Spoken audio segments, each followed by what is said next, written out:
Jeff, can you hear Uh, me? Yes, I am, John. We're good. Okay, perfect. I'm going to start the Catalyst. Good morning, ladies and gentlemen. Welcome to the Catalyst webinar series presented by the Education Committee for the Southern California PGA. The Catalyst webinar series is a bi-weekly educational platform for creating success and change in your club and career.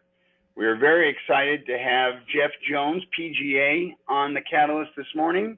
For those of you that don't know Jeff, started the game of golf at age 8. He's been involved in every aspect of the game, playing, instructing, managing, promoting. Attended the University of Toledo, played golf there.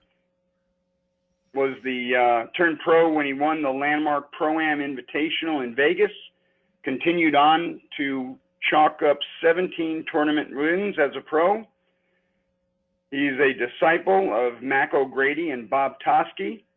He's also been a experienced public speaker doing on-stage in lessons and instructional seminars. Most recently did a 5-year deal with Cigar Aficionado magazine in Las Vegas and was at that time the assistant director of golf for Steve Wynn at the Wynn Golf Club. His accolades include the 99 Teacher of the Year Award for the Las Vegas chapter of the Southwestern section.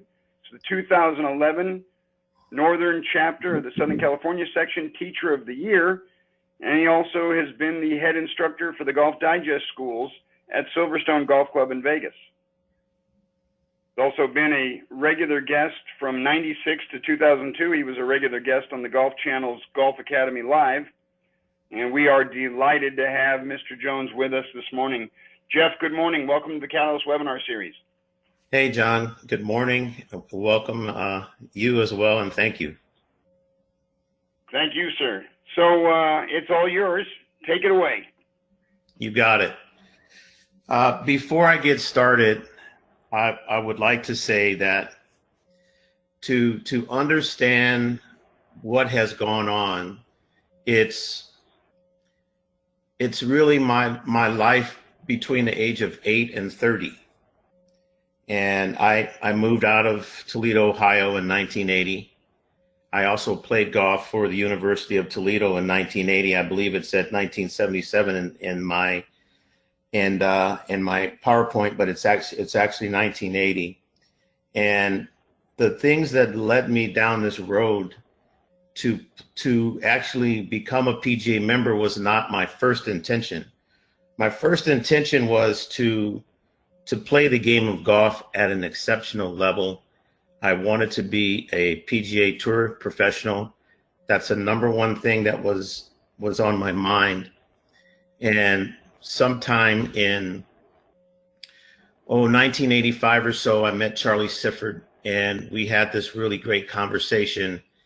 And Charlie had been one of my definite heroes for a long time, watching him play and practice. And I used to play golf with his nephew Curtis when I was in Las Vegas as well. And he just became a very close friend and championed him a lot. And all of the things that he did on the PGA Tour and becoming the first African American, along with some other players that were playing at that time too, Bill Spiller and Teddy Rhodes. He really encouraged me and inspired me to become a PGA member because of all the strife that he had gone through. So it really wasn't until about the mid it's just about the time I started at Sahara Country Club, which I'll get into here in a little bit. But I wanted to give you a background of, where my head was between those ages. So as you know, my name's Jeff Jones. I'm 63 years old. I've been a PGA member since 1993. I was born in Toledo, Ohio, July the 5th, in the year 1957. And my mother and father were two extremely influential people in my life.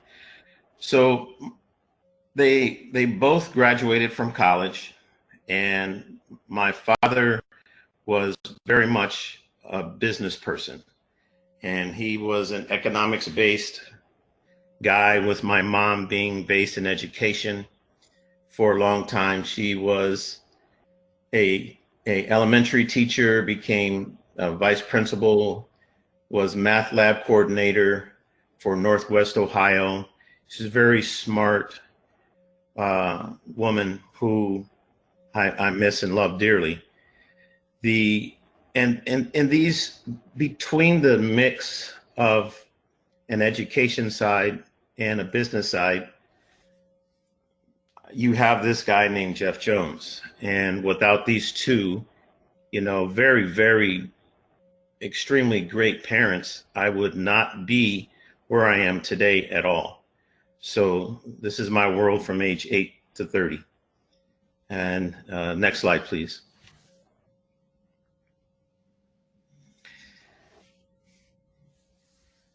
My dad was so busy all the time, especially on the weekends, that my mom was always discouraged by the fact that my dad would play golf 36 holes on Saturday and Sunday, which some of you I'm sure are laughing, but it is true.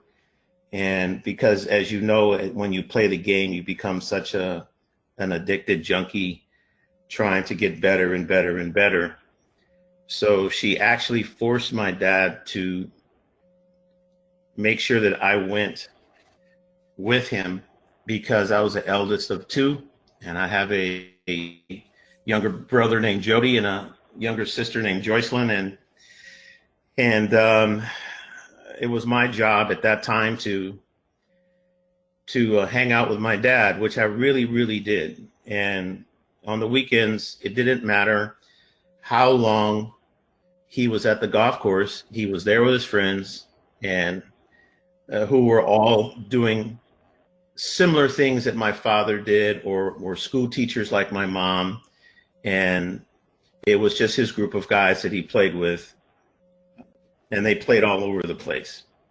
All I know is that the first thing I was told to do was to shag balls, because at the public course that we played and I grew up on, there wasn't a driving range, but there was a practice field where you could practice your game and shag your own balls, and that's the first thing I learned how to do. So he sent me out there with a bag and hit balls at me, and I ran around and got them all. So I know it was easy for him, and he liked it because he didn't have to go shag them. But I enjoyed it because I got an opportunity to watch the visualization and flight of a golf ball, and watch golf swings and anticipate. As we all know, golf is about anticipation in this really direct manner that allows you to move forward. And but I never got a chance to hit any balls, and at that time. But like I said, I was always learning and watching visually. We all know, as I hope we all do anyway, as PGA professionals, we know that there are three ways to learn something, which is audio, visual, and kinesthetic. And well, kinesthetic is one way for me, that's the touch way, and the other one is visual. I know that I got my first set of clubs, 3, 5, 7, 9. If some of you are old enough to remember that, then I'm sure you get it, with a 3-wood and a putter at age 10. And at that time, that's when my dad and I started playing a couple of holes together. But I never really played a complete round of golf. Next slide, please.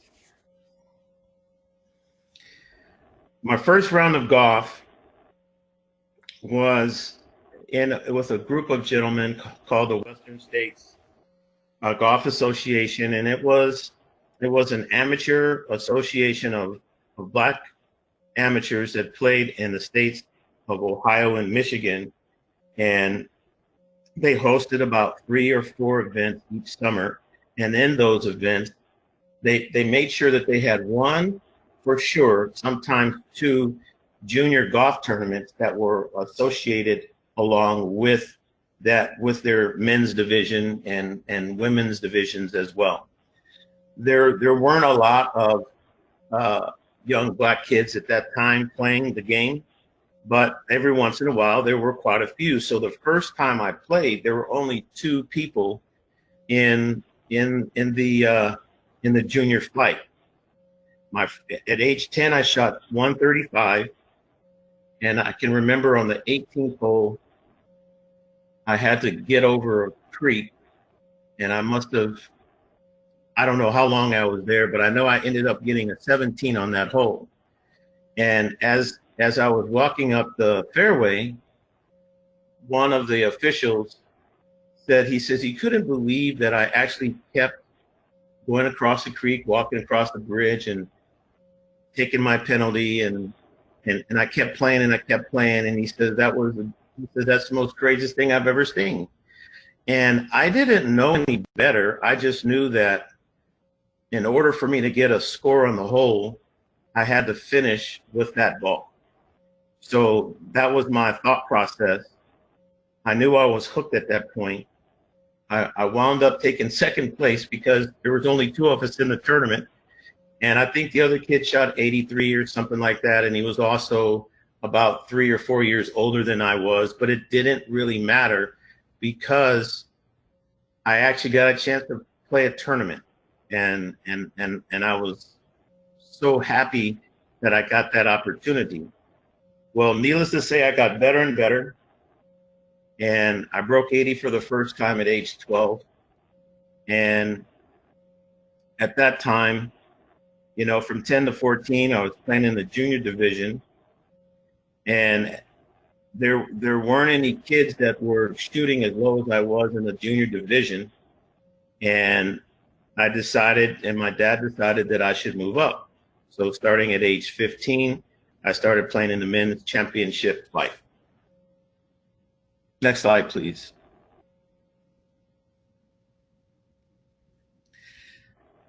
I never got involved with golf to be something recreational. I knew at age 12 that I wanted to play golf on the PGA Tour. That's the only thing that I truly wanted to do. And I wanted to be able to be like Charlie Sifford and Pete Brown and Lee Elder, which are gentlemen that I've all met. And I just knew that somehow that was going to be my world in my life. I didn't think about working behind a counter and answering phones, and it didn't, none of that registered for a while, especially during those early stages of my golf career. But I did compete against men, started at age 15. And I never, even to this day, I don't like wasting time. And I'm always thinking about what am I going to do next? And how am I going to move forward? And who's going to be in the way? And if there is somebody in the way, what am I going to do to move this person out of my way so that I can get to the point that I'm trying to get to? I've just never been a halfway guy. So with me, I'm totally in or I'm totally out, because it takes so much of your brain power and your will to actually put yourself into something where you don't cheat yourself, or you don't cheat the game, or you don't cheat the business that you're in. You have to be in. And most people really don't understand that, even to this day. They want to do this and that and the next thing and the next thing and the next thing, you know. They're, you know, they call it jack of all trades, but really I just call it someone who's not willing to step forward, put their eggs in one basket and fail. And you have to be able to fail in order to be great at anything. I know that I have failed a lot, but it hasn't cost me anything except for time and the time to learn how to be better.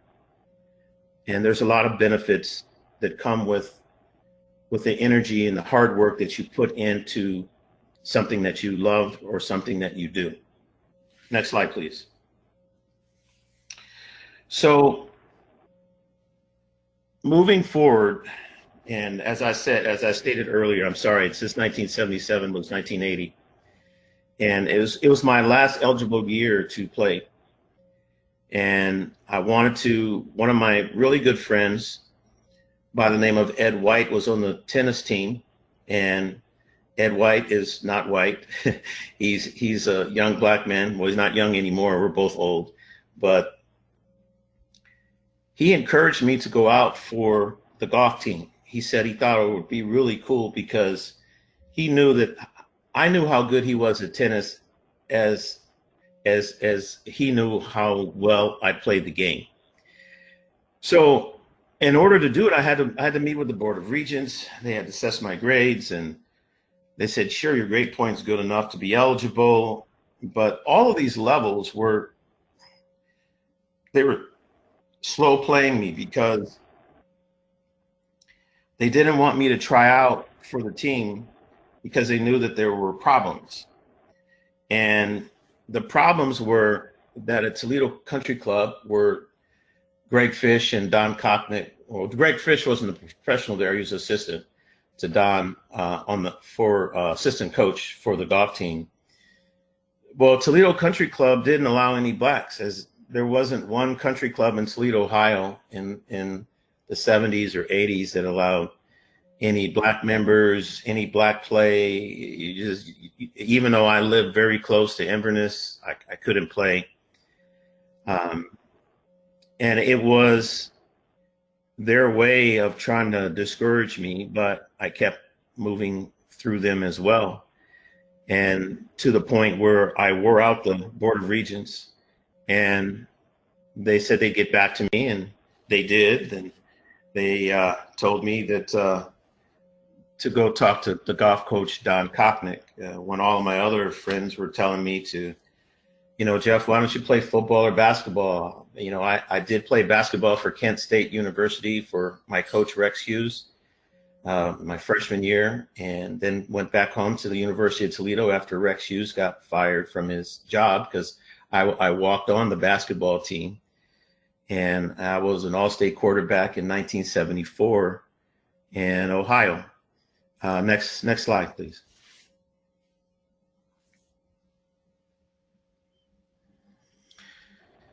The decision that the Board of Regents came up with, that they didn't have a decision, that I had to go talk to Don Kochnick, and I kind of halfway knew Don, and he said, well, look, we have kids on scholarship, and he says, I'm going to give you a shot, but you can't shoot 80. And I went to the course that day with one of his assistants. I shot 74, beat the assistant. And, as I stated, I live to play another day. Now, the weather, if you've ever lived in the Midwest, you know how crappy it is. It's never really any good.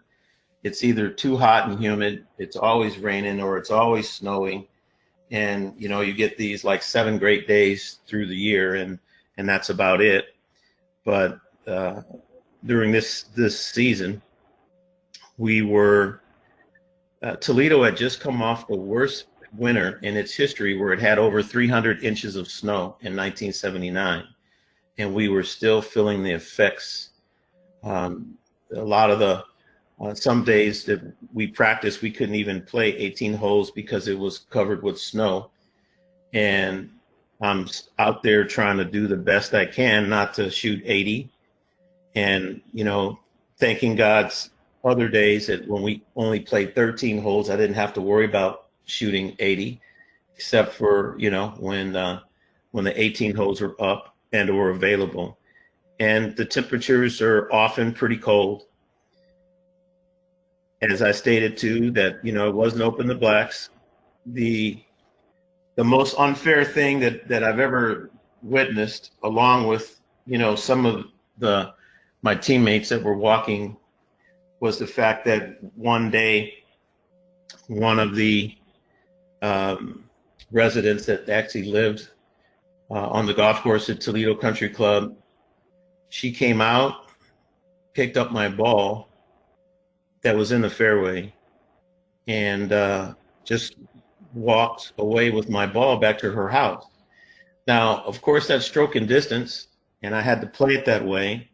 And it didn't really matter that the teammates even told, you know, what happened, but Don Cochran says, hey, that's the rule, so that's the way you got to play. So I was hitting 3 off the tee, sometimes a lot.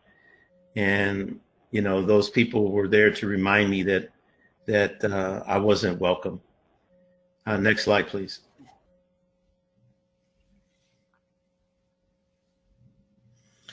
So every day that we competed, I always felt like I was in a playoff.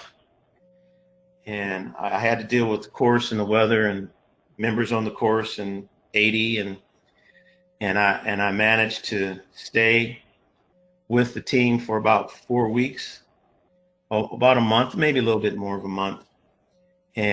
But towards the end of April, I shot an 81 and I had to turn in my rocket bag. And even though I know that I thought that it might not be the most fair thing in the world, I was surprised that I made it that far. And, you know, the one good thing that the teammates did for me that one day was to fight for me in the clubhouse when they actually saw someone take my ball. And I was still forced to, you know, take the strokes. But other than that, depending on who I played with, sometimes, you know, there was no socialization, no conversation. And, you know, during that time, you just have to understand it is what it is. And I'm glad that I made it that far. And I was happy to have had an opportunity of whatever you call an opportunity, but at least I was there. And somehow you make a difference no matter how large or small the ripple is in the water. Next slide, please.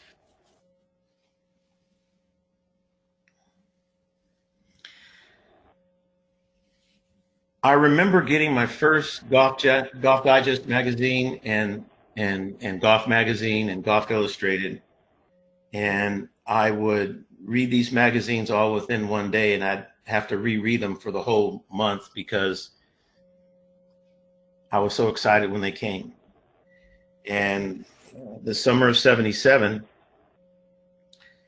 I became the assistant manager at the public golf course that I grew up on, thanks to a gentleman by the name of George Burton, who worked for the city of Toledo, suggested that I would be an ideal candidate to work in the golf shop.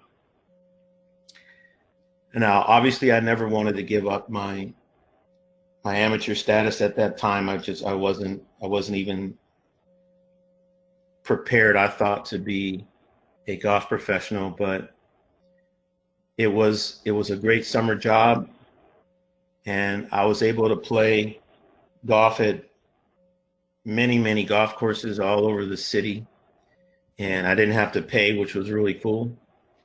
And I got a lot of practice in, and that's what I wanted to do. But I paid my own money to go to a Golf Digest school, and on the way to the Golf Digest school, my plane stopped in Cincinnati first before it went to Savannah, Georgia, because I went to the school at Hilton Head, South Carolina.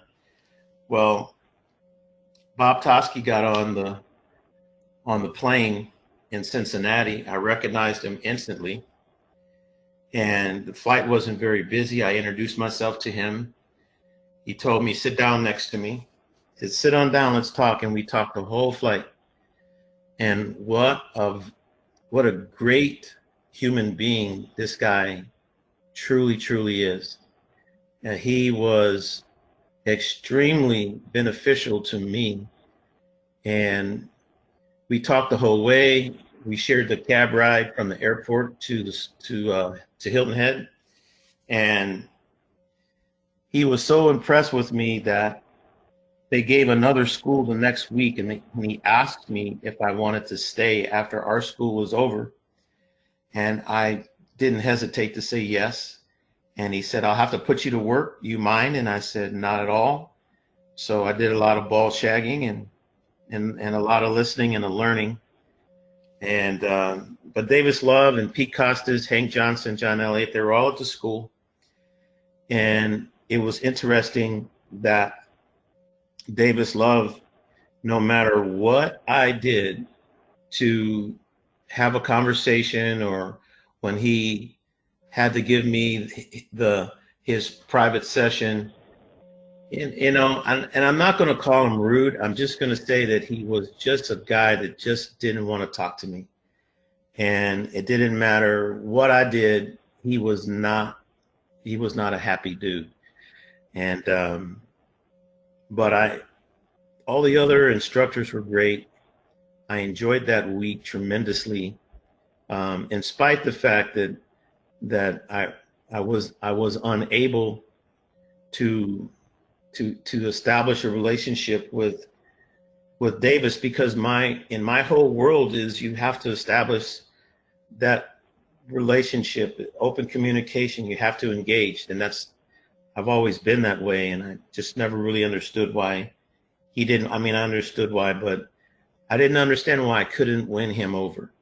So next slide, please.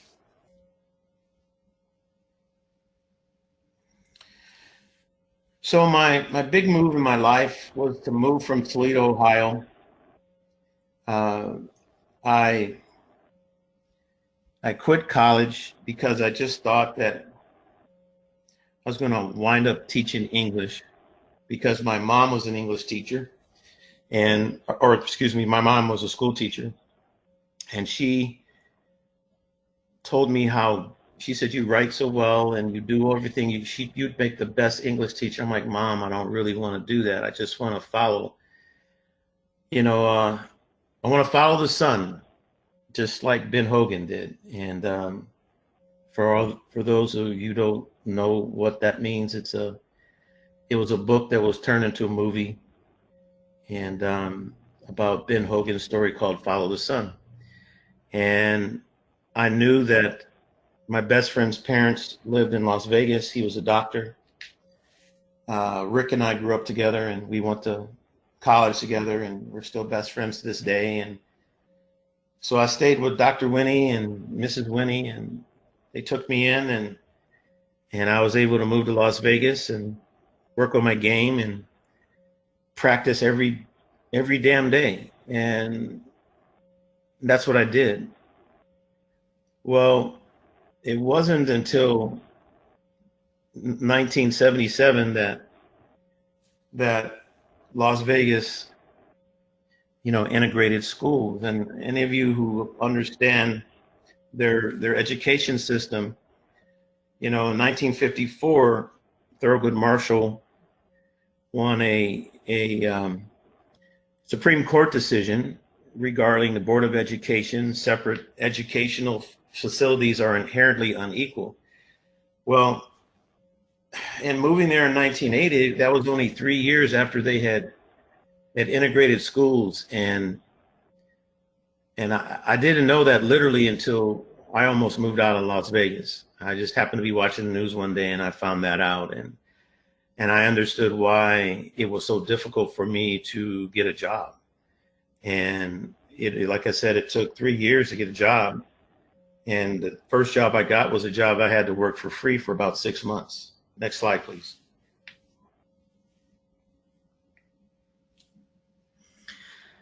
In 1983, American Golf bought Sahara Country Club from the hotel. And at that time, there were very few, if any of you who've been to Las Vegas, they have quite a few golf courses. And I know a lot of them, after some of the things happened in 2008, a lot of golf courses closed and those type of things. But really, the golf courses at that time were the Dunes, the Tropicana, the Desert Inn, Sahara, Las Vegas Municipal, Desert Road, and Craig Ranch. That was it. Those were all the golf courses that were in Las Vegas at that time. So I had an opportunity to go to each one each month and to, check on my resume or refile another resume after it got thrown away or misplaced. Interesting that the first golf course that I worked was one of the head pro at that time. The first day I came in, he took my resume, my application, he threw it in the trash, and he told me, just don't ever come back here ever again. But, I did. I went back the next month, and I kept going back, and I kept going back like I did to all the other places. And finally, because I was still practicing at these golf courses, and the two places that I would practice the most that had the best range, two best ranges at that time were the Desert Inn Golf Course and Sahara Country Club. Dunes didn't have a driving range at all.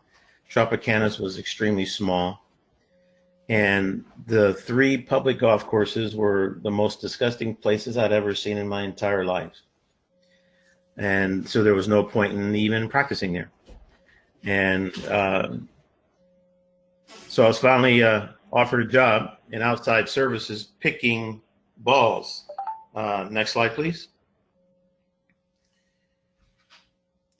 The catch for that job was the fact that I had to work it for free. I was just some guy filling in. And they knew how I wanted to play, and I said, sure, I'll do it. And I knew the minute I said that it was going to be a difficult task, but they weren't going to offer me a real job. So that was as real as the job got. So I got a chance to play for free. I got a chance to practice for free. All I had to do was fill in and pick balls on the driving range. And, my hours kept going up from 12 to 24. Sometimes I even worked 40. I did this for 6 months, no pay. And, my dilemma was my own because I caused it, because I said yes. And I said yes because I had to practice and I had to play. And it cost a lot of money to hit balls, as many balls as I was hitting a day. And I would hit anywhere from 1,500 to 2,000 balls a day. And that cost a lot of money at that time. It will cost a lot of money at this time as well.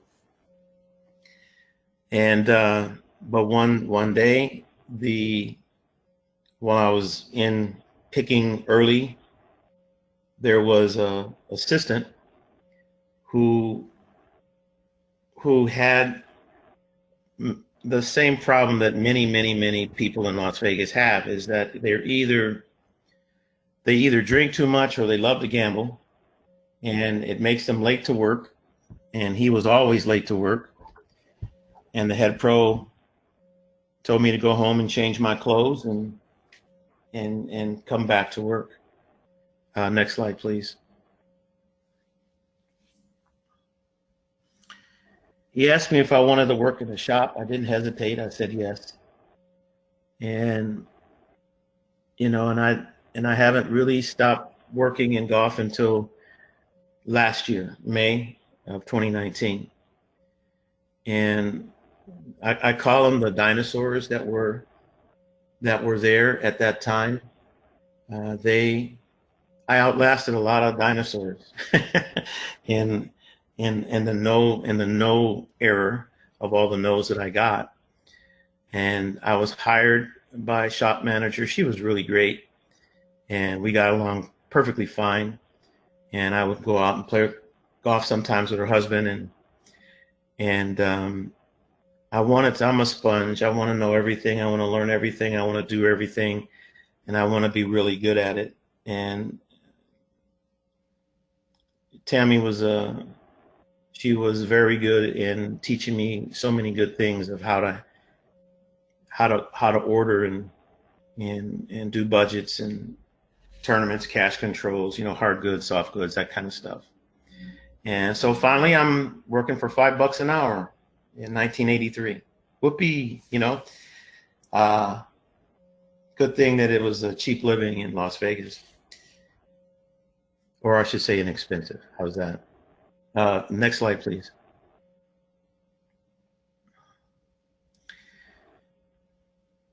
I started working with this gentleman from England, and his name's Art Nightingale, and he was from England, and he was an independent contractor, the teacher at Sahara Country Club, and we used to joke around all the time, and he challenged me all day because I would be on the range all day, and as a matter of fact, he nicknamed me All Day, and just to hit a shot after another and after another. One day he said, "How good's your golf grip?" And I said, "I don't know. I think it's pretty good." And he asked me to take off my golf glove and hit balls. And I took off my glove, and I had the most difficult time hitting balls. And he says, "Well," he says, golf gloves, all they do is mask a bad grip. And that's the best teaching,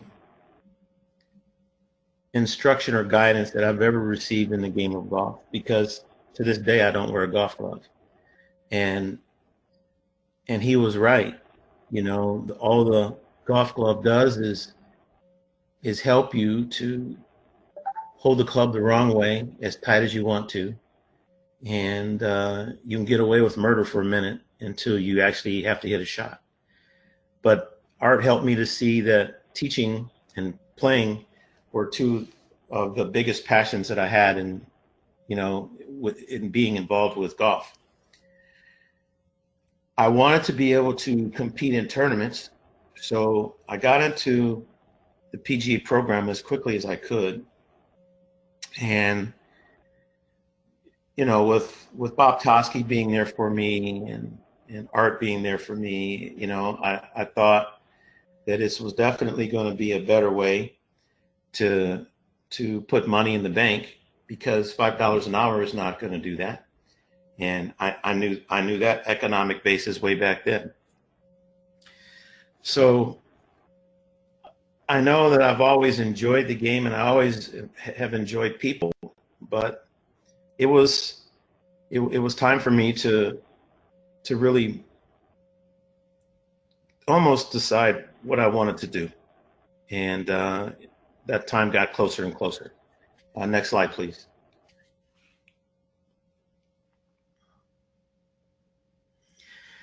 The one thing that I learned is, and I learned it right away, because the dinosaurs there were teaching me lessons every day. So the more successes that I would have, the harder things got for me at work or with relationships. I was the first Black to work in the golf industry in the state of Nevada, the city of Las Vegas. And I really, truly did have hell to pay, but it was my own hell.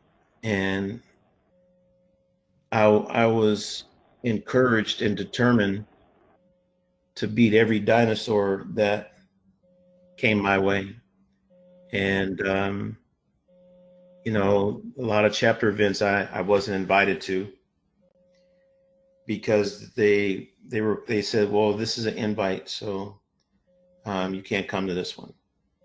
Or they forgot to call me for a meeting, or this meeting is only for members or board members. It's not open to apprentices. And you have to remember that many of these golf professionals that were so-called PGA members, and I say so-called because as a so-called PGA member, you don't treat anyone the way I was treated. And these guys became PGA members because they drank booze and they shook hands, and they said, you're the next PGA guy. And they didn't go through any schools, they didn't take any tests, they didn't do any of that.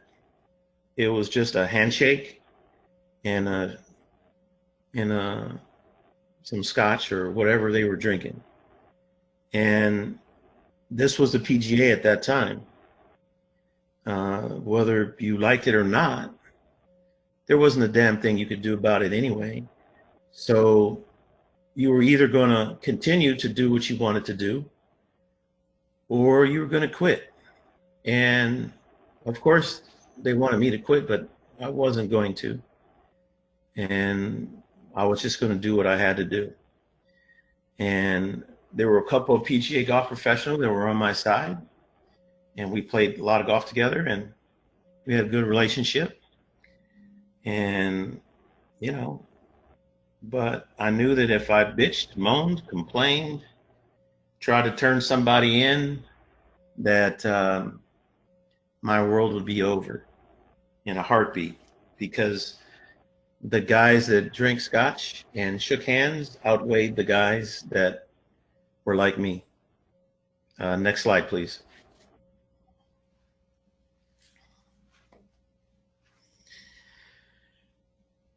I had a lot of time to think because I wasn't able to do things. So I got to work, and I decided that I was going to be like the best teacher. And so I paid ads in Las Vegas Sun, and did golf clinics, and I did everything. Our summer junior golf clinics were so good because kids had a great time, parents had a great time. Even if the parent didn't play golf, we encouraged the parent to come out with their kids, and we gave the parents little fun things to do as well. Because I know when I got started, my dad was involved with me until I beat him when I was 12. And my dad actually quit the game after I beat him at 12. He said, okay, I don't need to do this anymore. So I thought that was hilarious. But anyway, it was great to do that. It was great to see. And because, kids can't drive themselves, why not have the parents involved? Not just sitting up there eating lunch and drinking their drinks, but actually come and enjoy the time that they have with their kids. And that was a really, really good thing. And I just got really good at promoting the game and teaching the game. And I was actually voted the most liked golf professional in Las Vegas one year, and all these things that I did well winded up getting me fired from my job. Next slide, please. And I was at Sahara for 4 years. I was late once in 4 years, and that happens to be the day that I was fired on 15 minutes. I called before my shift because my hours, kept getting cut back because they felt that I was making so much money from teaching that I didn't want to continue to work in the shop. Well, that's not true, but that's what they felt. So I took a job at night working at America West Airlines from 10 o'clock to 2 o'clock in the morning on the late bank. And I just happened to wake up late one day and called in and said, hey, I'm just going to be a little bit late, and literally only 15 minutes late. And, it was a slow day at work. And my assistant that worked with me, Connie, she said, Jeff, you're good. No problem. It's very slow. And the head pro at that time called me in the office after a couple hours after being at work and said, hey, Jeff, we feel we don't need you around here anymore. Give me your keys and get out. And that was about it. And I really did think that it was a joke at first, but soon I realized that it wasn't a joke. And it made me reflect upon, not only how I got the job, but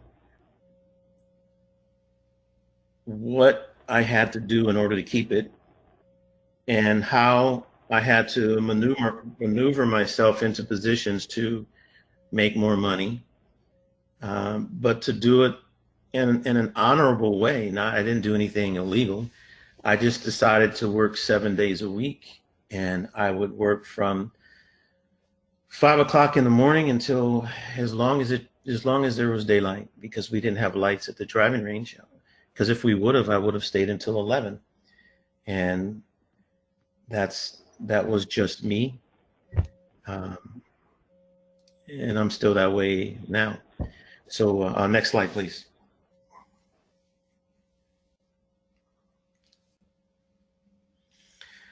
So literally at that point, I knew in my life that I was always going to be hitting 3 off the tee, hence the name Stroke and Distance, because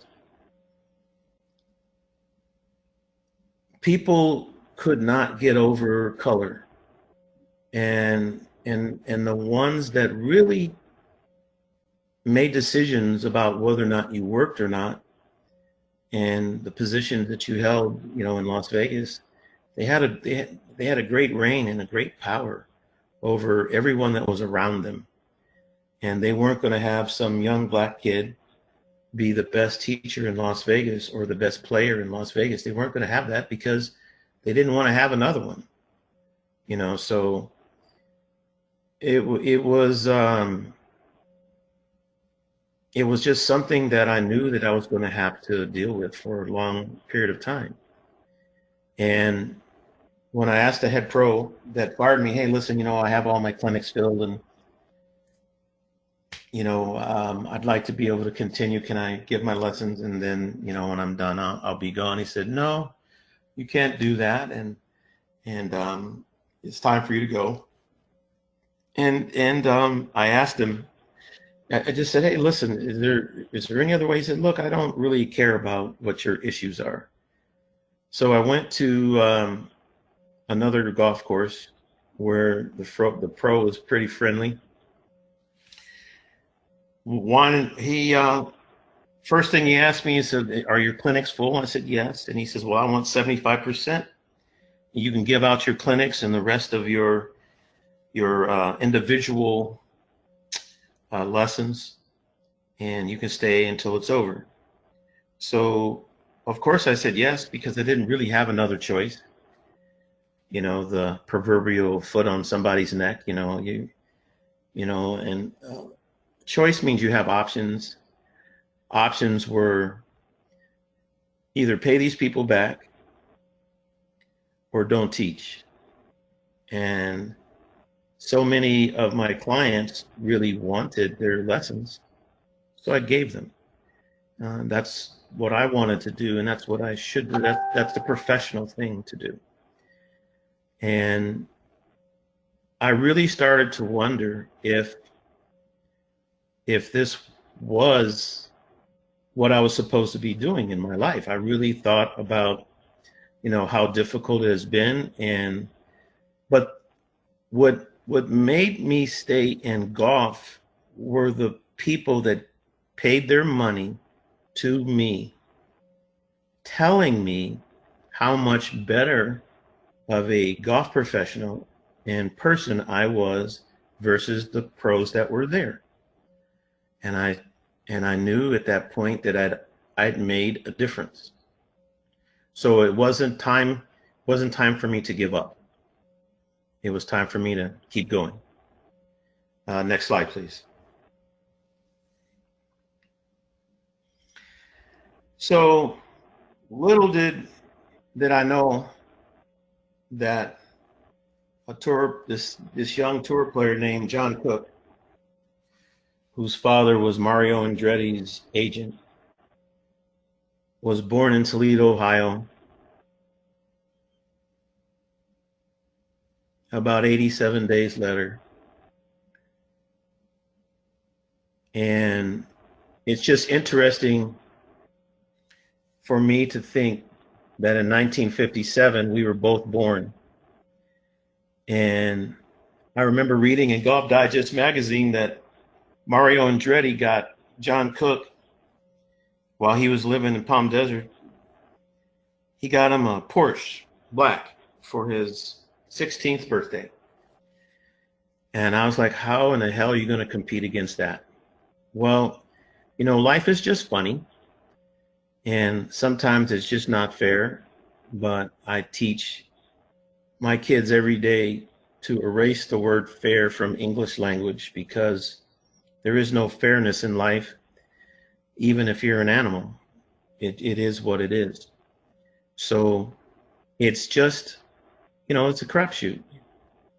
And I look at that match play as, okay, so I'm one down. I have 17 holes left to go. Yeah, let's go. Let's play. Next slide.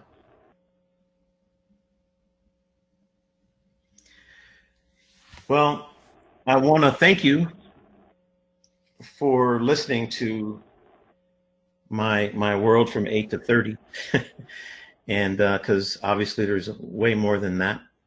And I accomplished a lot more after being in Las Vegas, because, they say whatever doesn't kill you make you stronger. Well, I don't know if it makes you stronger, but I know that it makes you consciously self-aware of whether or not you're a focused individual or not. And I know that I'm not invisible, so there's no hiding for me, and I'm going to be out there. So I appreciate you listening today, and I'm open for any questions if there are any. Yes, indeed. Jeff, thank you. On behalf of the Education Committee for the SoCal section of the PGA, very humbled by your story. But now more than ever, your story needs to be told, and it resonates, I think, with all of us on the webinar this morning. And just very grateful for your courage and your fortitude and your diligence staying in this as long as you have for the love of the game. Truly magnificent. Thank you, Jen. How did you deal with or channel your anger along the way, particularly with the people coming out of the homes in Toledo, taking your ball from the fairway and you actually being penalized for it? It's astonishing that there was nobody in your corner while that was happening. And, you said the teammates stood up for you, but was it because you were getting falsely penalized and it was affecting their team score? Was that their motivation, or were they standing up for the inequality?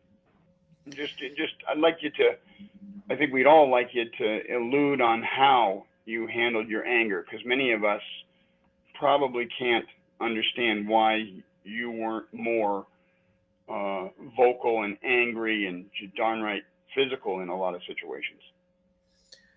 Well, that's, John, that is so, it's the simplest question in the world for me, because my mom Joyce Jones was an extremely religious person.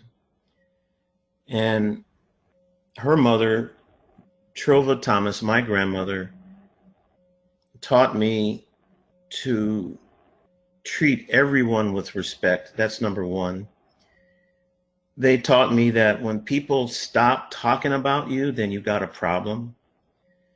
And I also knew that in that scenario, I was being goaded, and I wasn't going to be gullible enough to fall for that trick. I'm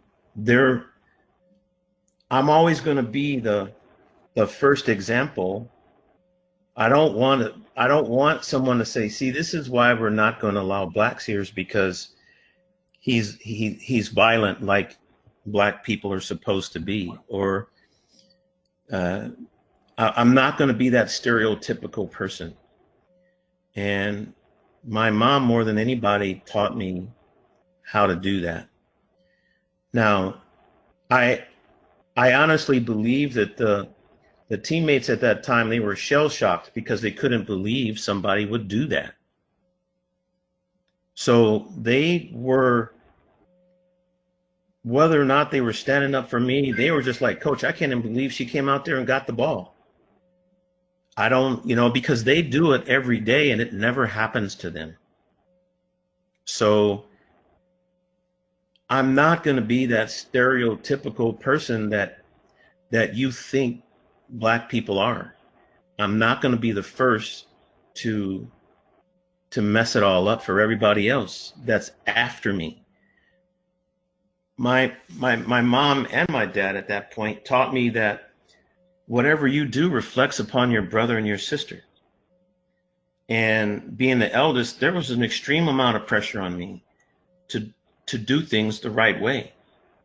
And I've done that for as long as I have lived, and I've taught my kids the same thing. So that's where I am with that. What's been your favorite aspect of this lifestyle, in this business, in this game? Um, uh, it's really funny because it doesn't have anything to do with golf. It has to do with mindset and changing how a person looks at you. I mean, obviously, when I walk into a room in golf, just like I did with my PGA business classes, I went to a bunch of business classes, 1, 2, 3, and in each one I was the only black person there. There were a couple other women, but each one it was just me. So when I walk in, it's like, oh, there's a black guy. And when you walk in the golf world, oh, there's a black guy. And I didn't want to be that guy. I want someone to say, oh, there's Jeff. So, in Las Vegas, it's interesting with me starting in 1983, and the last year I worked in Vegas was 2007 when I was at the Wynn. I went from the N word to Jeff, the black pro, to that black pro, and all the way up to when I left. It went from all of that, and when I left, it went to Mr. Jones. And that's the first time that I knew that they didn't see me as a black person. They just saw me as a man who has a job. And that's kind of how it goes. Hopefully I answered your question. Yes, indeed. Absolutely. What is your words of wisdom to the incoming African American demographic to the game of golf? It's expect the worst always, every day, and don't worry about what you're not getting, because things haven't really changed too much. Being an independent contractor, that was difficult as well, because the guys in the shop wanted me to teach because I had all this experience, with Golf Digest schools and the Golf Channel, and they wanted me to make their golf courses famous. But when you wind up making $150,000 a year and they're not making that much, all of a sudden they don't like it. So, all I can tell anyone, first of all, let's skip the black and let's skip the black and white part for a second and just talk about golf. Golf is the most unfair game that has ever been put on this planet. There's nothing absolutely fair about the game of golf at all. And golf is a very cutthroat game, but they try to say golf is a gentleman's sport. No, it isn't, because I guarantee you that somebody's not rooting for somebody to make that putt. They may not outwardly say anything, but they don't want to go into a playoff. White men treat white kids terrible in golf too. So I'm not alone here. the golf industry is not the most fairest of, and that's why I try to tell my kids, take that word fair out. It's just not a fair and equitable trade. No matter how good you get, somebody wants to take something from you. And the corporations, you know, you and I spoke the other day about American Golf. Well, I I won't play an American Golf Corporation place. If it's American Golf, I'm not going there. They're not going to get a dime of my money. And that's just the way it is. Um, so anybody that wants to get into this game, black kids, brown kids, yellow kids, I don't care, white kids, if you're getting into this game, you better have guts that can eat garbage, and it doesn't bother you, because you're going to have these really tough days.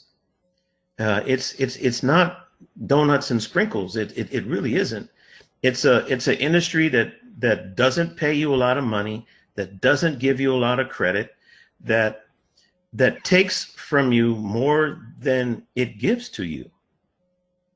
So if you're prepared for that, then you'll make and remember the reason why you're getting involved in golf. You're not getting involved with the golf because of the management company that you work for or who your boss is. You're getting involved because you're trying to grow a game that inherently has a hard time growing. And it has a hard time growing, and it has a hard time sustaining that growth because of how they treat people.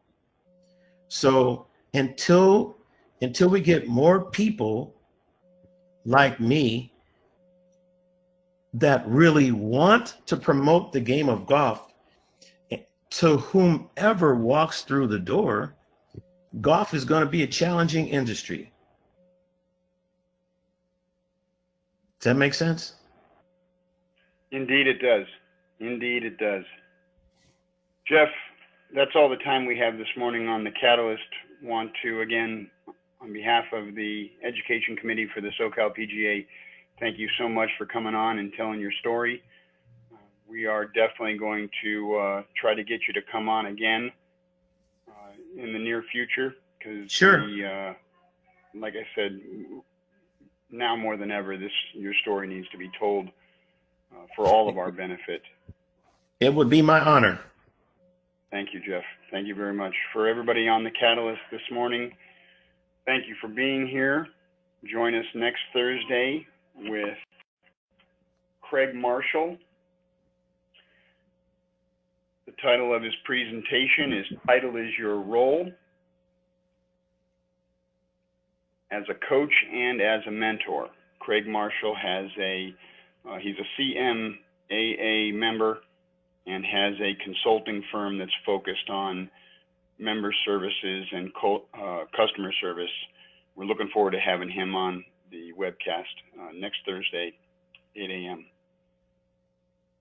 Everyone on the call this morning, thank you very much for being here. Jeff, thank you. Have a great day, everybody. Stay safe, stay sane. Yes, sir. Thank you, Job. Thank you very much. Have a blessed day, everyone.